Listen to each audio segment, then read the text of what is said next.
Hey, Amanda with the Happy Homestead here. I'm gonna do something brand new today. Something I have never done in my life, but I wanna try. So, you may see other homesteaders in certain parts of the country, in certain parts of the world, tapping some maple trees and making some maple syrup. And I thought, well, that sounds fun. But we don't have the right kind of maple trees. I'm in North Carolina. We're not tapping maple trees in North Carolina and making maple syrup. But I do have black walnut trees. And I recently, like really recently, just learned that you can tap a black walnut tree and make black walnut syrup. Now, I think the ratio of syrup or the sap that you need to make the syrup is a lot higher. You need a lot of sap. So I don't expect to be making gallons and gallons of black walnut syrup here. But maybe I could get a pint. So I thought, why not try it? We have a couple of really big black walnut trees. So that's what I'm gonna do today. I got a little kit on Amazon and we're gonna tap some black walnut trees. And we are starting with this big boy right here. And do you see these vines? I don't know if you can see those. That's poison ivy, so we need to be careful not to touch that. I'm highly allergic. Last time I got poison ivy was from here on our property.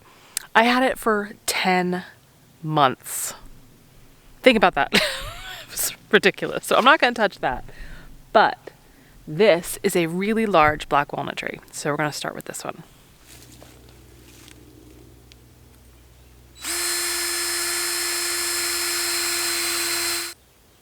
Oh my gosh, I see sap.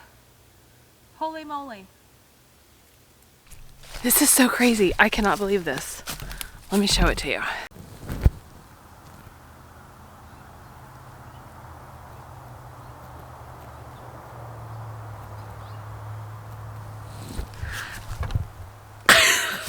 I'm so excited. All right. I only have 5 taps. Bear with me here as I navigate the camera through these trees. So 1 done. So let's go find 4 more trees.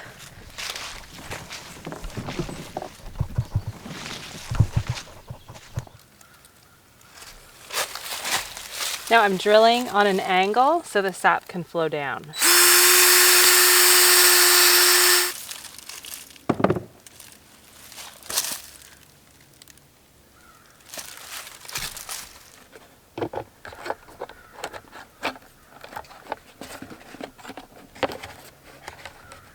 There we go.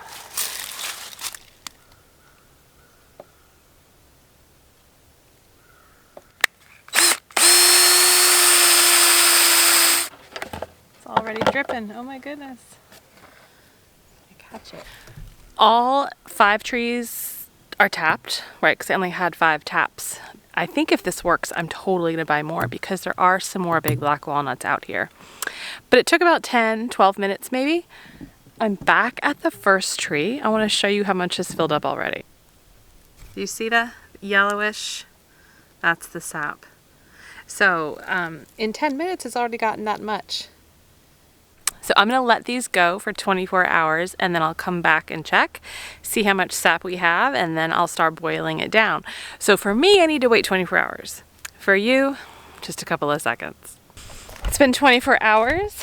I'm back out here and I just looked over at one of the trees and the jug fell off the tree and so it's on the ground. And I actually see that with another tree over there too. So 2 of them fell. Ah! So, I don't know if there's any sap left in it, but let's look. Gosh. There's some. Okay, so let's be real. Let me be real. I'm a little disappointed that 2 of my jugs fell. Whatever. I just got some zip ties out of my car and zip tied it up. So hopefully we don't have that problem again, and I'm going to come back out tomorrow and check. So rule number 1, make sure your collecting device is securely connected to the tap. I'm also surprised there's not any more sap. I actually thought there would be more, but it is what it is. Let's go check the other 3 trees. So this one is still on and it's still flowing.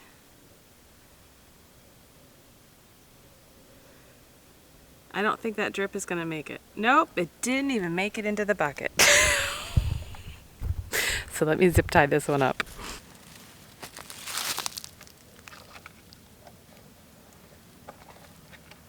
It is now dripping into the jug.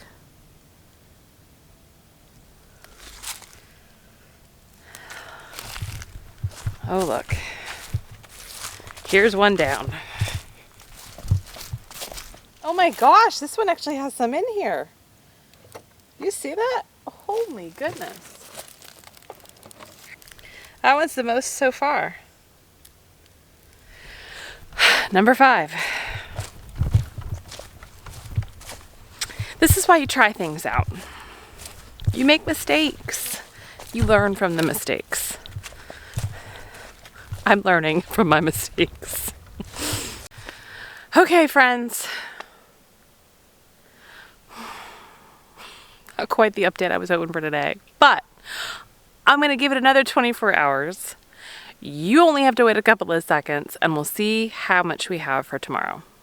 Stay tuned. It's been 24 hours. Got my buddy here with me. I think he found something to eat. And I can just see visually looking around here when we pulled in that all of the jugs are still attached to the trees. So that's a win.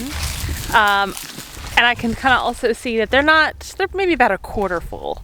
So I may have a close to a full gallon by combining all of them. And that's what I'm gonna do. So I have an empty jug here, a clean one.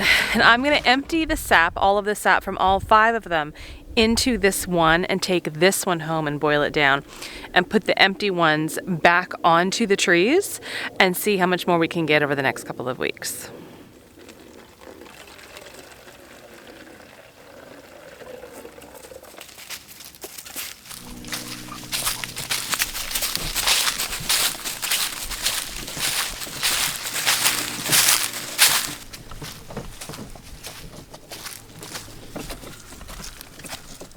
So all 5 jugs have been emptied. My math was a little off, but we do have a full half gallon of black walnut sap here. I am going to boil this down and see how much syrup we get. This is all, again, all brand new to me, so I have to look to see how long I boil it for. I mean, with a half a gallon, it shouldn't take too long, maybe an hour or 2 max, but I'm gonna get that going at home. It's time to boil the sap. So I have been collecting the sap for approximately 2 weeks now. I would go back and check the bottles probably every 3 to 4 days. And I have to tell you, there was never one that was like really full. And there were always at least 1 or 2 on the ground. So it just is what it is. This is my first time doing it. I'm still excited to see how this goes. So I've got 4 of these here that are full. And I think I've got about 2 gallons. So I've got a big pot. I hope it's a big enough pot on the stove. Mind you, you ever hear about like the sugar shacks or the sap houses, right? Or the sugar house. Up in maple syrup country, and that's because they are boiling the sap outside, kind of like outdoors or in a separate dedicated enclosed area. This is not something that is recommended to do in the house, and the reason is because when you're boiling down all the sap, you know, some of the sugars and whatnot, and I guess it creates a sticky condensation everywhere. So I have been going back and forth on this for at least a week about how I wanted to do this. Now we have an outdoor propane burner that I can do this with, but honestly, because I have such a small amount, I'm just gonna do it in the kitchen. If nothing more than convenience for me, because it's about my convenience at this point for this process today. So we're going to attempt it to try to get everything in my pot here and just to do it here in the kitchen. Now, I know you're boiling it down. I've done some research and I know you boil it down for a couple of hours until it gets into that thick consistency and the sugars start to caramelize in it, right, and give it that darker color. Some of the sap is pretty clear or cloudy clear. Some of the sap is more colored like a tannish, light orange color. I don't know why that is, but oh well, we're just gonna see how this goes. So I'm gonna get everything into the pot. Now, before I do that though, you're gonna see me strain it because there's, I'm sure, some sort of debris, particles, bugs. In fact, I know there's some bugs. So I'm gonna strain this through a fine mesh strainer with some cheesecloth as it goes into the pot.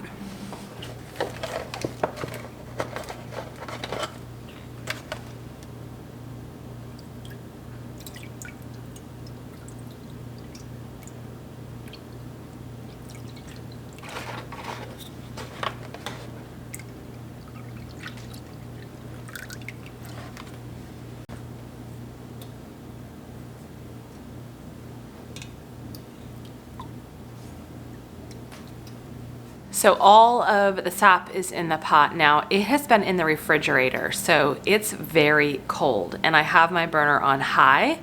It's gonna take some time to get to a boiling. Once it gets to a boiling, I'll show you what that looks like, right? You know, I don't think I'm gonna do like a really hard rolling boil. I wanna get there, and then I'll probably lower it to like a steady boil, and then I'll start a timer to really see how long I'm boiling it for until I get to that consistency that I want. Also, because these are in the refrigerator, I just want to mention, I've been collecting it, like I said, over the last 2 weeks. You don't want to store your sap, I would think, just at room temperature. I've read that you can really extend the shelf life of the sap by keeping it in the refrigerator. I don't know how much proof there is to that, right? But I kept it in the refrigerator until I was ready to boil today. We are at a steady kind of slow boil. I really have it on high and it's not boiling any faster than that. So I don't know if that's just because of the sugar consistency, but it is at a good steady boil. And you can kind of see the line maybe on the pan. It's gone down a little bit. I'm not starting the camera as soon as it started boiling. I was doing other things. So it's been boiling for about 15 minutes probably. Yeah, 15 minutes. And so we're just gonna keep reducing this down. We are at the 1 hour mark. It is reduced by half, if not a little more. I do think the color's gotten a little darker, but it is still very much liquidy. Not a syrup consistency yet. So I imagine I'll be boiling for another hour and I'll give you an update at that point. Folks, we are at the 2 hour mark and it is reduced by probably half again. I mean, I probably only have about an inch, maybe an inch and an eighth of liquid in this pot. Look how much it's gone down. I mean, it's crazy. But I don't know that I'm seeing a different consistency. I just don't know. But I'm going to keep going because I want to get to that consistency. But this is why I'm so happy I'm doing this. Number one, I'm learning something new, and if it works, then maybe I'll get like 2 tablespoons of black walnut syrup. I don't think I'm going to get much, but who cares? It was a really fun learning experience. And I have to tell you, I have a lot of appreciation for people who do maple syrup. I had read that you need like 40 to 50 gallons of sap to get 1 gallon of syrup. So I believe it. I believe it. I mean, literally, I might get like a 1/4 pint, maybe a 1/4 to a 1/2 pint. I don't know. We'll see. But it just gives you so much more of an appreciation for this whole process. And I have been noticing a lot of condensation up where my microwave is, right? It's right above my stove. So I've been wiping it off and trying to keep things away that would be sticky. I haven't noticed any stickiness yet, but I can see if you had a lot of sap that why you would do this outside. I didn't have a lot, so I'll let you know. I'm gonna go probably another 30 minutes. I'll give you an update in 30 minutes. All right, it's been 30 minutes. So there's not much in here. And it is still not syrupy. This may have been a fail. Not sure. I am going to put this in a mason jar and let it cool and see what happens then.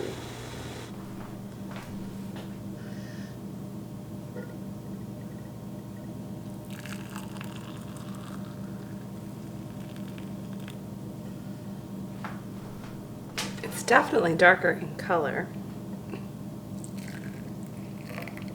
So I got about 3/4 of a pint. I'm gonna let this cool and then I'll do a taste test. It's been a couple of hours. It's cool. I put it in the fridge to chill a little bit more. And it really is not syrupy. It's really not. I haven't tasted it, so I'm gonna do that now.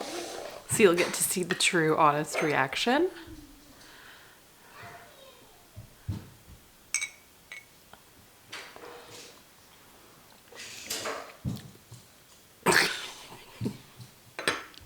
I don't know. It's got like a bitter flavor. Oh my gosh. Maybe it needs to be boiled more. Or maybe this was just an epic fail. I don't know which, but at first it was not nearly as sweet as maple syrup. Like at first it was just this teeny bits of sweetness. I'm gonna take a little bit more.